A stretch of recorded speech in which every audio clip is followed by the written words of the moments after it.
Bapak Ibu kaum muslimin wal muslimat rahimakumullah.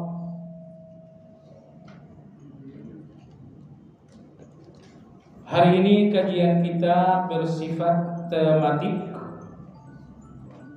Ini dalam rangka mengantisipasi kemungkinan bosan dengan kajian yang sangat-sangat panjang bersama Madarijus Salikin.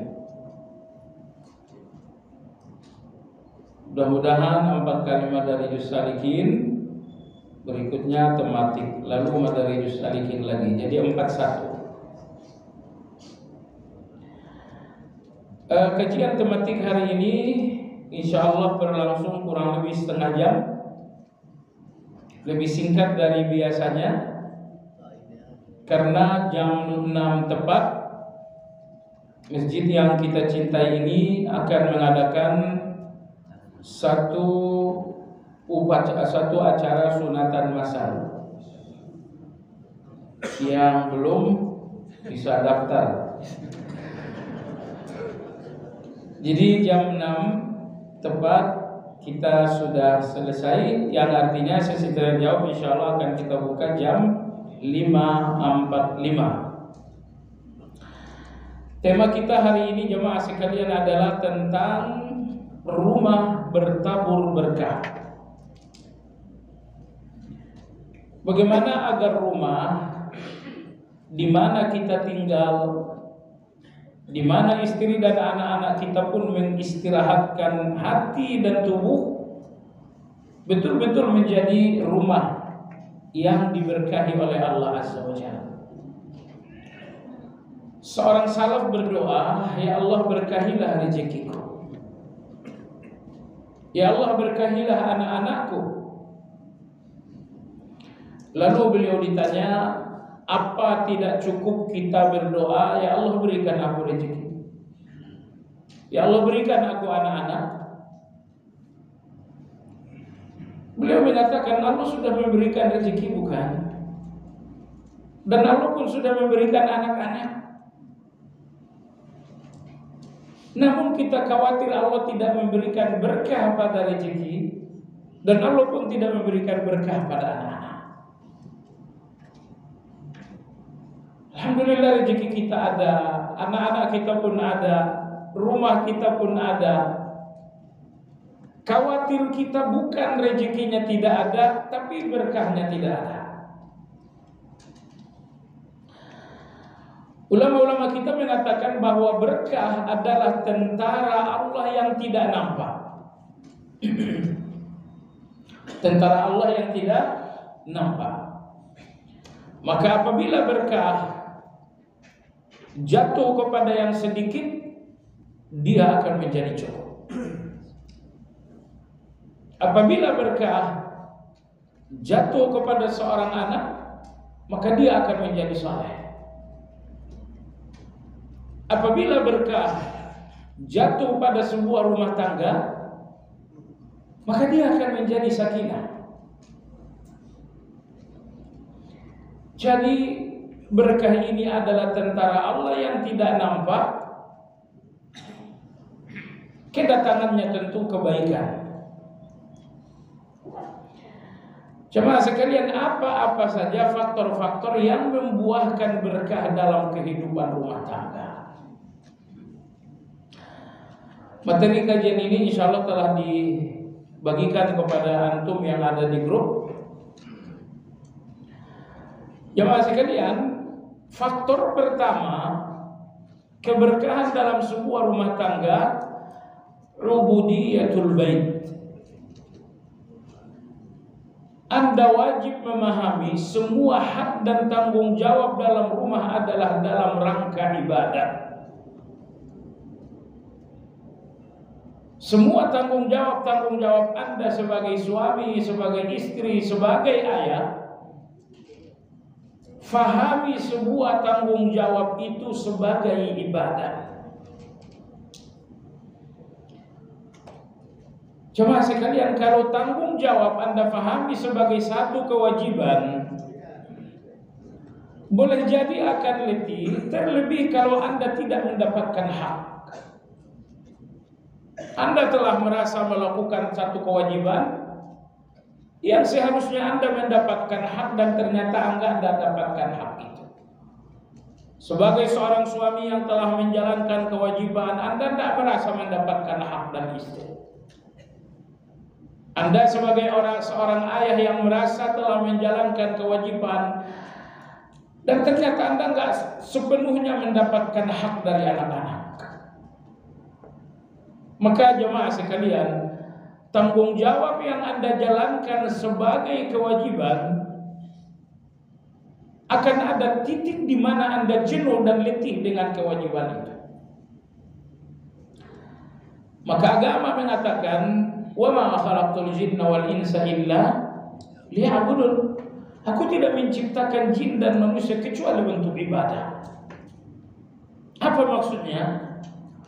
Karena tujuan hidup adalah ibadah, pastikan segalanya adalah ibadah. Bergaullah kalau memang ini ibadah. Jadikanlah perdagangan Anda ibadah. Pastikan profesi Anda ibadah. Pastikan situasi bertetangga Anda adalah ibadah. Termasuk pastikan bahwa seluruh tanggung jawab dalam rumah tangga Anda tidak menjalankannya sekedar kewajiban, tapi lebih dari itu, bahwa semua tanggung jawab ini adalah ibadah di depan Allah Subhanahu wa Ta'ala. Seorang suami yang banting tulang untuk kebutuhan keluarga, katakan ini ibadahku kepada Allah. Seorang istri yang harus memasak dan menyiapkan kebutuhan rumah tangga, sadari bahwa ini adalah ibadah kepada Allah Azza wa Jalla. Jadi tanggung jawab yang Anda jalankan sebagai kewajiban akan meletihkan, terlebih kalau Anda tidak mendapatkan hak secara utuh. Tapi tidak ada tanggung jawab yang meletihkan. Bahkan setiap tanggung jawab adalah kenikmatan saat Anda menjalankannya sebagai ibadah. Jemaah sekalian, saat tanggung jawab Anda jalankan sebagai ibadah, itu artinya Allah Subhanahu wa Ta'ala terhubung dengan rumah Anda. Anda bekerja, ini ibadahku kepada Allah untuk keluarga.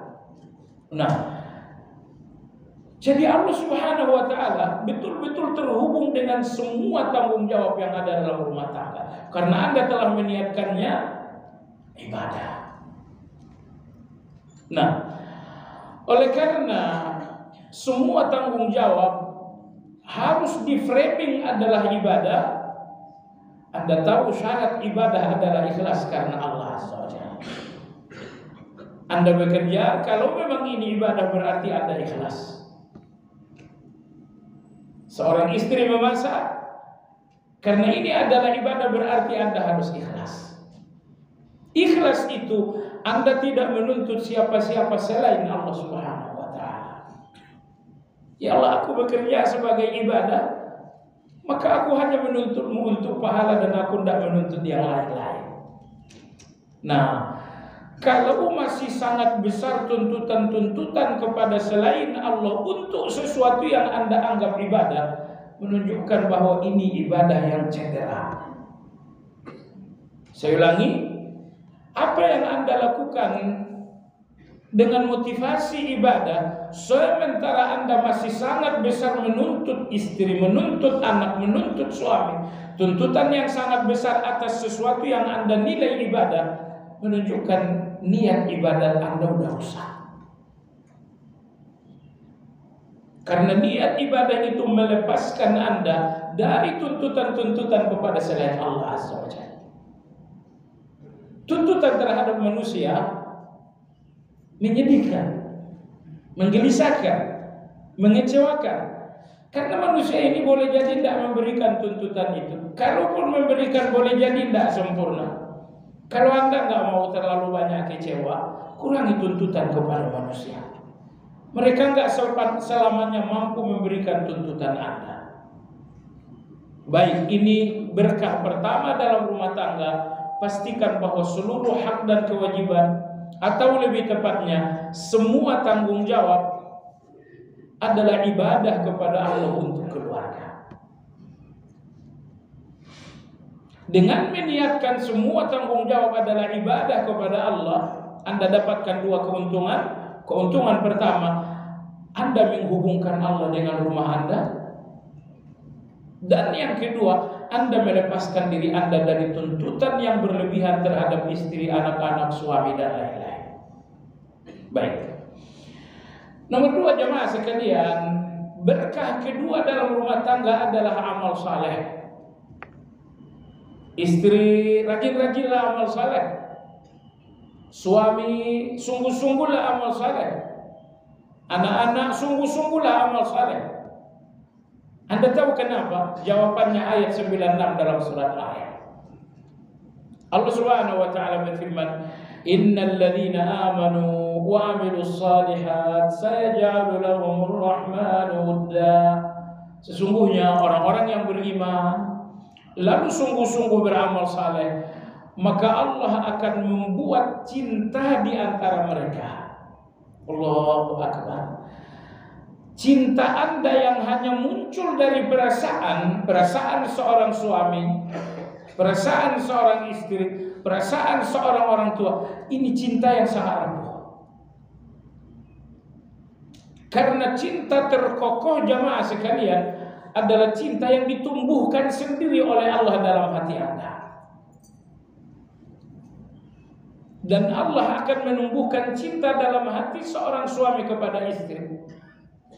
Allah akan menumbuhkan cinta dalam jiwa seorang istri kepada suami. Allah tumbuhkan cinta dalam jiwa anak-anak kepada orang tua.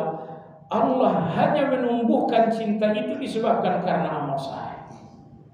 Jadi, seberapa besar Anda mencintai, jawabannya seberapa besar Anda beramal saleh. Maka tidak ada cinta terbesar untuk Anda kecuali dari orang-orang yang betul-betul beramal saleh. Adapun orang-orang yang preman, orang-orang penjahat, mereka tidak memiliki cinta kecuali cinta yang lemah. Karena cinta mereka hanyalah cinta perasaan. Adapun orang-orang yang beramal saleh, cinta mereka datang dari keimanan. Maka cinta mereka kokoh sekokoh keimanan kepada Allah Azza wa Jalla. Maka suami atau istri, kalau yang satu baik dan yang satu penjahat, perlahan-lahan cinta akan pudar. Tidak akan bersatu dua hati yang berseberangan. Yang satu amal saleh dan yang satu penjahat, tidak bersatu itu. Maka ayat 96 dalam surat Maryam menyatakan bahwa orang-orang yang beriman, orang-orang yang beramal saleh, Allah akan membuat mereka dicintai oleh orang lain. Cuma sekalian, Anda letih kalau Anda lah yang harus membuat orang lain cinta dengan Anda. Kadang-kadang Anda berkorban, kadang-kadang Anda harus, istilah anak mudanya, caper, cari perhatian.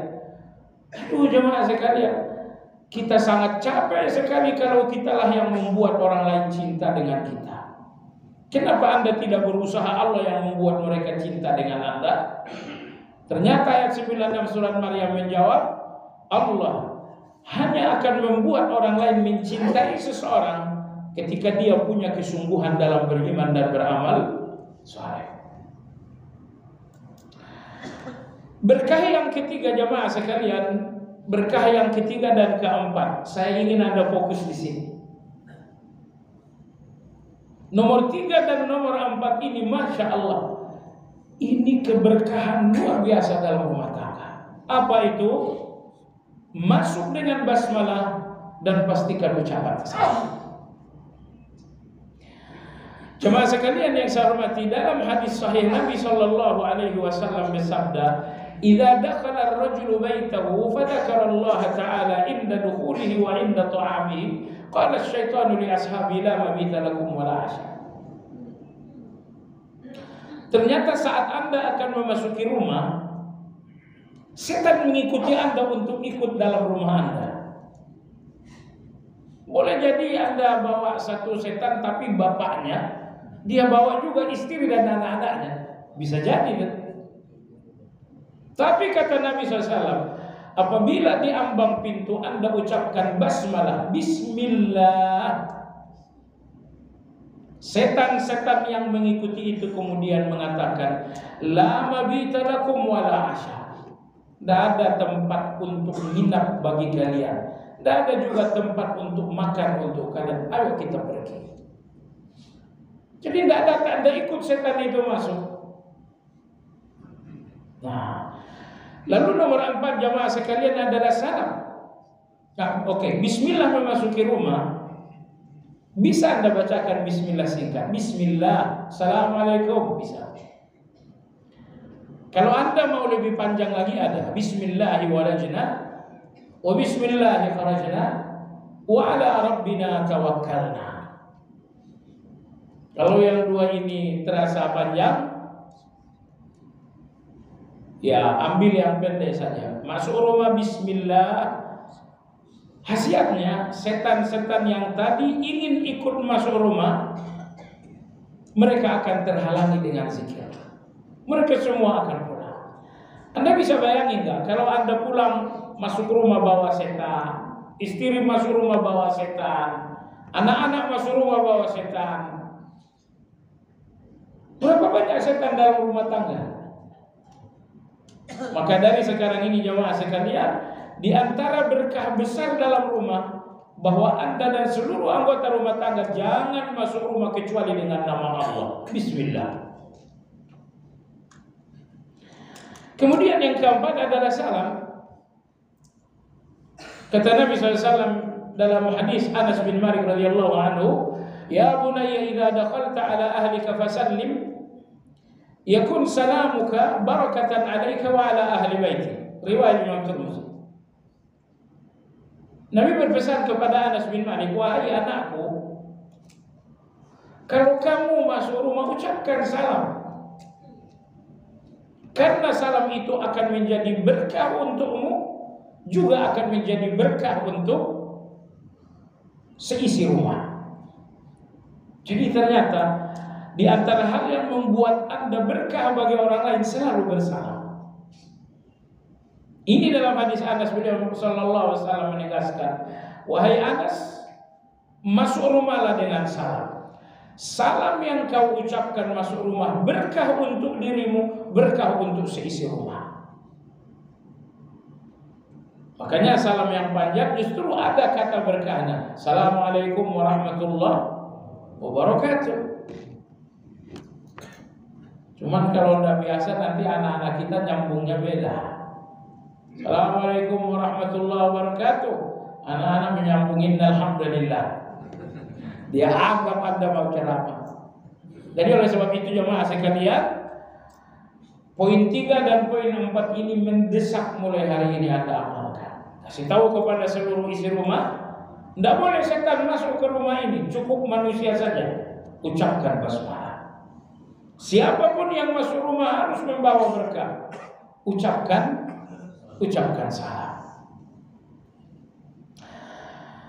Jemaah sekalian yang saya hormati, berkah yang kelima untuk rumah tangga Anda adalah berikanlah rumahmu sebagian dari salatmu. Ini sabda Nabi sallallahu alaihi wasallam. Diriwayatkan Imam Muslim dari Jabir radhiyallahu anhu, Nabi kita SAW bersabda, "Idza qada ahadukum salatahu fil masjid, falyusalli fi baitihi." Kalau seseorang di antara kalian telah selesai salat jamaah di masjid, pulanglah ke rumah, lakukan ba'diyahnya di rumah. Fa inna Allah ja'ilun li baitihi khairan min ij'alu li baitikum ba'dan min salatikum, nasiban min salatikum. Berikan rumah kalian sebagian salat kalian. Sebagian, iya, sebagian yang dimaksud adalah salat sunnah. Jadi semua salat sunnah berikanlah untuk rumah Anda. Kenapa demikian? Fa innallaha ja'ilun li baitin khairan min salati. Karena Allah Azza wa Jalla akan menjadikan salat sunnah di dalam rumah menjadi kebaikan bagi rumah tersebut. Ini akan menjadi kebaikan. Syekh Mukhtar Syinqiti hafizahullah, beliau didatangi sepasang suami istri. Intinya si suami mengatakan, "Syekh, minggu-minggu ini kita udah mantap daftar cerai di pengadilan. Gak ada lagi kata perdamaian sudah." Kata Syekh Mukhtar, "Saya pun tak tahu siapa yang benar, kamu atau dia. Cuma tahan selama seminggu. Kalian sungguh-sungguh melakukan salat sunnah di rumah." Jamaah sekalian, kadang-kadang terjadi malapetaka karena ada satu kebaikan yang Anda lupakan, lalu malapetaka ini untuk mengingatkan. Kita ini butuh alarm untuk pengingat. Jadi malapetaka, musibah-musibah hampir semuanya alarm untuk mengingatkan Anda bahwa ada kebaikan yang terabaikan. Akhirnya sepasang suami istri ini sungguh-sungguh melakukan salat sunnah. Suami semua salat sunnah di rumah, istri pun sungguh-sungguh salat sunnah di rumah. Perlahan-lahan hati mereka berubah. Kalau Anda ingin mengubah orang lain, untuk Anda itu berat. Tapi kalau Allah yang mengubah orang lain untuk Anda, itu sangat mudah. Anda tahu jemaah sekalian, 2 minggu kemudian sepasang suami istri ini menjumpai Syekh Mukhtar. Beliau mengatakan, "Wahai Syekh, rencana cerai tak jadi. Kita mantap untuk berjalan bersama sampai mati." Maka jemaah sekalian, sekali lagi, kalau Anda lah yang harus mengubah orang lain untuk Anda, itu menitikan. Kenapa Anda tidak berusaha Allah yang mengubah orang lain untuk Anda? Oleh sebab itu, berkah yang kelima dalam rumah kita adalah berikan rumah kita sebagian dari salat, alias seluruh salat-salat sunnah lakukan di rumah. Kemudian berkah yang ketujuh adalah tilawah, terkhusus surat Al-Baqarah. Usaid bin Khudair ini dalam hadis riwayat Imam Bukhari Muslim, suatu malam Usaid bin Khudair radhiyallahu anhu beliau berkata, tiba-tiba saya rindu dengan Al-Quran. Maka beliau bangun dan beliau membaca Al-Quran. Tiba-tiba kuda beliau yang diikat di belakang rumah meronta-ronta, berteriak-teriak, meringkik. Akhirnya Usaid bin Khudair menghentikan bacaan Al-Quran. Lalu kuda itu pun tenang. Merasa kuda telah tenang, Usaid bin Khudair kembali membaca Quran. Kembali lagi kuda ini meringkik-ringkik. Akhirnya Usaid bin Khudair radhiyallahu anhu keluar. Ada apa di luar? Ternyata beliau melihat sekeliling rumah penuh dengan awan. Penuh dengan awan, namun perlahan-lahan hilang. Pagi hari Usaid bin Khudair radhiyallahu anhu melaporkan kejadian ini kepada Nabi SAW. Nabi kita sallallahu alaihi wasallam bersabda, "Wahai Usaid, seandainya kamu baca Quran sampai pagi, seluruh kota Madinah akan melihat bagaimana rumahmu terselimuti oleh awan yang tebal. Dan awan yang tebal, wahai Usaid, adalah jejak-jejak malaikat yang mendatangi rumahmu. Mereka ingin mendengarkan Al-Quran."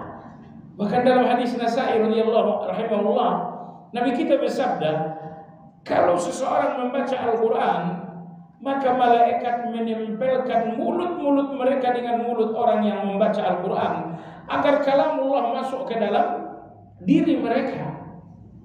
Karena Anda tahu, tidak ada malaikat yang baca Quran selain Jibril. Mikail tidak ikut baca Quran. Semua malaikat, tidak ada yang baca kalamullah kecuali Jibril alaihissalam. Maka malam Lailatul Qadar malaikat rame-rame turun ke muka bumi. Kenapa? Ini adalah malam Al-Quran. Nah, jadi Anda bayangkan kalau di rumah Anda terus-menerus Anda bacakan Al-Quran, ini rumah yang terus-menerus dikunjungi oleh malaikat. Kasih tahu istri-istri, nanti kau baca Quran biar malaikat datang. Kasih tahu anak-anak, kamu baca Quran biar rumah ini dikunjungi malaikat. Tentu kalau malaikat yang berkunjung, setan akan menjauh. Nah, Terlebih lagi surat Al-Baqarah, karena Nabi SAW bersabda, la taj'alu buyutakum qubura. Jangan jadikan rumah kalian kubur. Fa inna syaitana yafirru min baitin yuqra'u fihi suratul Baqarah. Karena setan akan berlari, bukan pergi, berlari. Akan berlari dari satu rumah karena surat Al-Baqarah yang dibacakan di dalam. Kemarin saya dengar ceramah seorang syekh namanya Dr. Zuhair dari Mesir. Beliau mengatakan, alhamdulillah saya diberikan Allah spesialisasi untuk ruqyah. Ratusan kali saya diundang untuk meruqyah rumah tangga yang berantakan. Jadi suami istri dikumpulkan lalu diruqyah. Ratusan kali. Beliau mengatakan rata-rata rumah tangga yang nyaris berantakan itu alhamdulillah terselesaikan dengan ruqyah. Sehingga kata beliau, kesimpulan saya, banyak konflik dalam rumah tangga itu berpangkal pada air. Ada orang-orang yang cemburu, terjadilah air kepada seorang istri. Ada orang yang cemburu, terjadilah air kepada seorang suami. Sehingga muncullah konflik, suami kok nggak bisa maafin, istri kok dendamnya nggak hilang. Kita berpikir ini persoalan yang logis. Padahal sesungguhnya ini adalah aib yang menyerang suami dan istri karena banyak orang yang menaruh cemburu dengan mereka. Nah, tentu Anda tak perlu undang tukang ruqyah ke rumah. Hanya saja jemaah sekalian, pastikan entah sekali sehari, entah sekali 3 hari, entah sekali seminggu, di rumah Anda dibacakan surat Al-Baqarah. Kalau Anda tidak bisa membacakannya dan itu panjang sekali, sudah bacakan 5 ayat pertama dengan suara terdengar, sesekali bacakan ayatul kursi dengan suara terdengar, atau bacakan bagian terakhir dari surat Al-Baqarah dengan suara terdengar. Ala kulli hal, dalam jumlah yang sangat besar, konflik rumah tangga berpangkal dari air, sehingga solusinya bukan logika, bukan keuangan, bukan pekerjaan. Solusinya adalah bacakan Al-Baqarah. Setan yang membuat konflik ini semakin besar. Maka Nabi bersabda, setan akan berlari dari rumah disebabkan karena surat Al-Baqarah. Jemaah sekalian yang saya hormati, silaturahmi, akhlak, kemudian santun dalam bertetangga, ini pun berkah untuk rumah. Dalam hadis Nabi SAW bersabda, silaturahim wa husnul khuluq wa husnul jiwar ya'murna ad-diyar wa yazidna al-a'mal. Kata Nabi SAW, silaturahmi, akhlak, santun bertetangga, 3 hal ini berkah untuk rumah dan menambah usia. Kalau Anda memilih 3 hal ini jamaah sekalian, silaturahmi oke, akhlakul karimah luar biasa, terhadap tetangga pun baik, rumah tangga Anda penuh berkah dan usia Anda dipanjangkan oleh Allah Subhanahu wa taala. Kemudian berkah yang ke-9 adalah kelembutan. Idza aradallahu li ahli baitin khairan adkhala alaihim ar-rifq. Sahihul Jami' dari Aisyah. Apabila Allah ingin satu rumah tangga dalam kebaikan, maka Allah membuat seluruh isi rumah tangga memiliki kelembutan. Suami lembut, istri lembut, anak-anak lembut. Kemudian jemaah sekalian, berkah yang ke-10 adalah qanaah. Dalam hadis riwayat Imam Muslim, Nabi sallallahu alaihi wasallam bersabda, Inna Allah tabaraka wa ta'ala yabtali ibadahu bima a'tah, faman radiya bima qasama Allah azza wa jalla lahu, barakallahu lahu fihi wa wassa'ah. Sesungguhnya Allah menguji kalian dengan pemberiannya. Allah uji kalian dengan pemberiannya.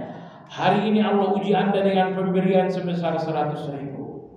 Hari ini Allah uji Anda dengan pemberian sebesar 50.000. Kata Nabi, Allah menguji kalian dengan pemberian-pemberiannya.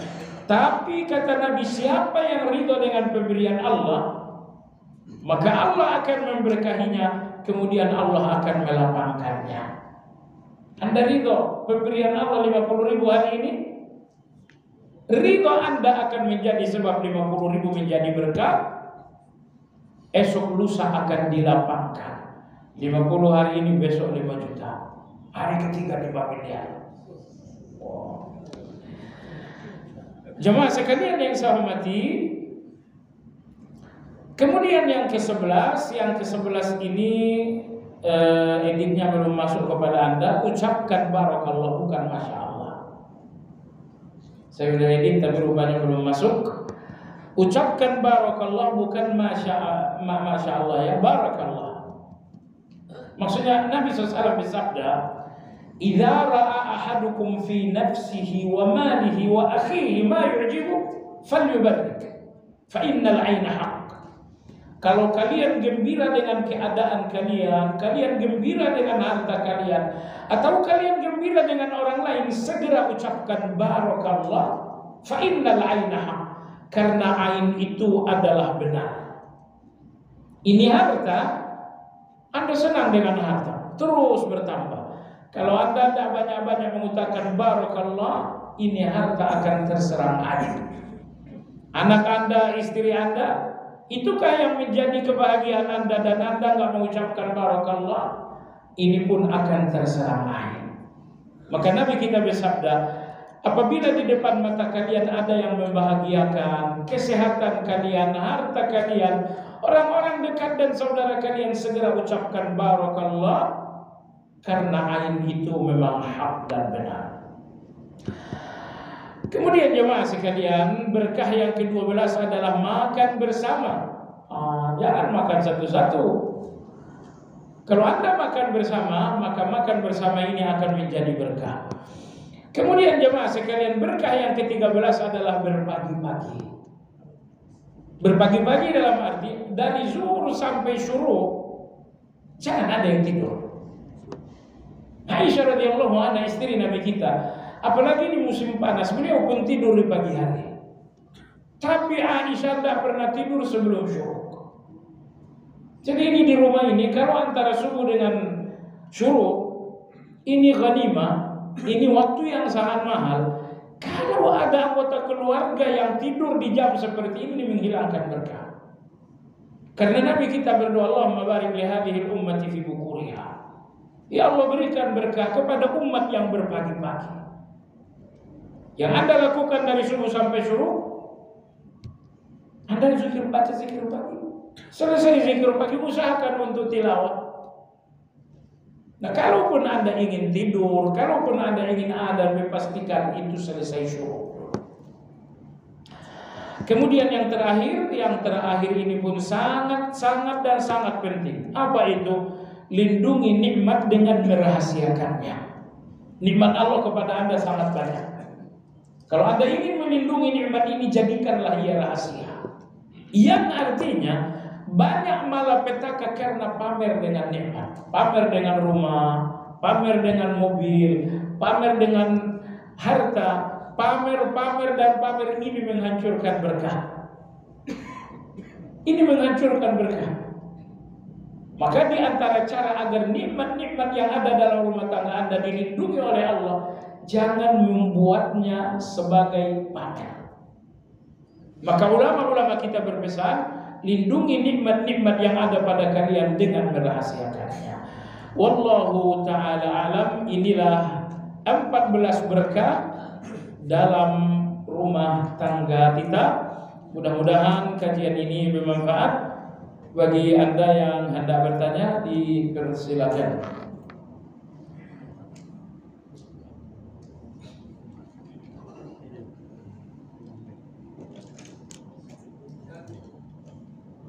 Iya.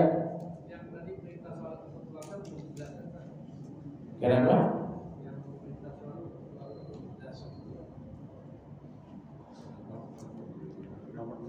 Apa itu? Kelewatan nomor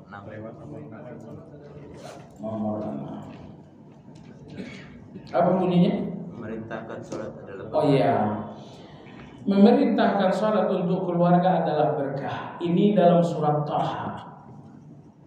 Allah berfirman, wa'mur ahlaka bis-shalah wastabir 'alaiha la nas'aluka rizqa.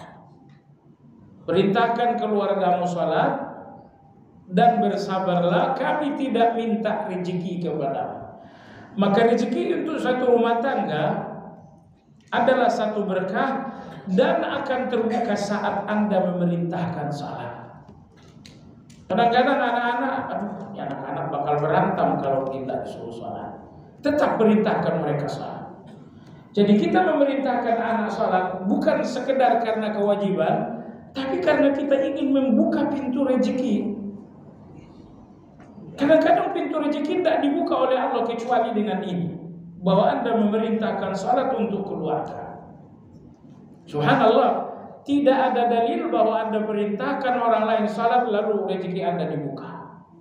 Yang ada adalah Anda perintahkan anggota keluarga Anda salat, maka pintu rezeki pun terbuka. Ya, bagaimana dengan anak-anak saya yang sudah tidak satu rumah karena mereka sudah menikah? Kalau mereka masih anggota keluarga, suruh juga. Jadi masuk waktu zuhur, kirimkan WhatsApp kepada grup keluarga, salat satu kata saja. Kalau misalnya Anda malas nulis banyak-banyak, nanti asar salat. Kan Anda punya grup keluarga, Anda, istri, anak-anak. Ya, ini setiap waktu salat kirimkan salat. Kenapa? Karena Allah membuka pintu rezeki untuk rumah tangga kalau salat diperintahkan dalam rumah tangga tersebut. Jadi kalau di rumah tangga Anda nggak ada perintah salat, wajar kalau rumah ini rezekinya perlahan-lahan akan berkurang. Waliyahillah.